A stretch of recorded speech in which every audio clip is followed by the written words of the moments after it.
Aliyah of Ethiopian Jews. Uri, certainly this community has a very unique dynamic, and many of these Ethiopians have families in Israel, but are they Jewish? Should they be here as citizens under the process of the right of return under Aliyah?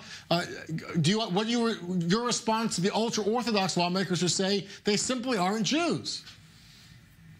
I mean, it was Rabbi Ovadia Yosef, who was one of the founders of Shas, who said that the Falashmora, in his quoting his word, are Jewish. And I've been in Ethiopia and I've met the community in Israel.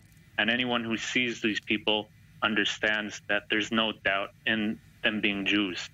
They live a Jewish life. They have family in Israel. After they make Aliyah, they integrate into the Jewish life in Israel. And they're being prosecuted in Ethiopia because of being Jews. So we now know that Netanyahu wants to bring thousands of them. It seems about 400 or so will be arriving in the next few weeks. What are your do you have concerns that this may be a cheap political stunt, a political ploy to gain votes? Do you even care about that, or do you care simply they're coming?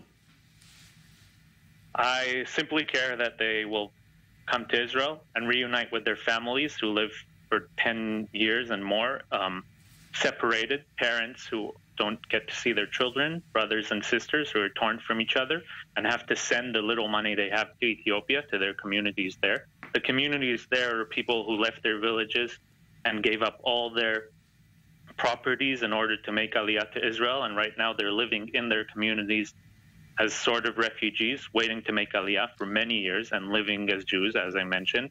And the situation in Ethiopia right now, I don't know if you got to read the New York Times article recently, but the situation in Ethiopia isn't good. So it is in a state of emergency that needs to be addressed, and there is a threat to their lives, and they need to be brought as soon as possible.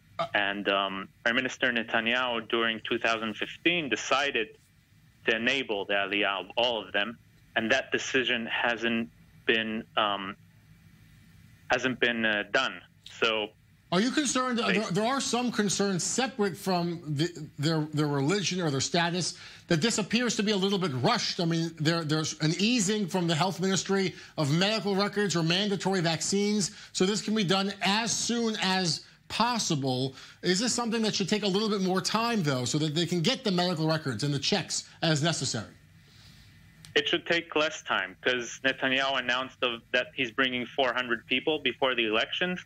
And now next week, like a few weeks after he announced it, we're going to have 43 people come. So obviously the people aren't doing enough. I'm sure if this was a community in France or anywhere else in the world which lived under the same circumstances, Israel would put everything it has in order to bring them to Israel. So I think it's not rushed enough. And all the procedures that need to be done could be done. All right, we'll leave it there. Uri Perednik, chairman with the Struggle for the Aliyah of Ethiopian Jews, thank you so much.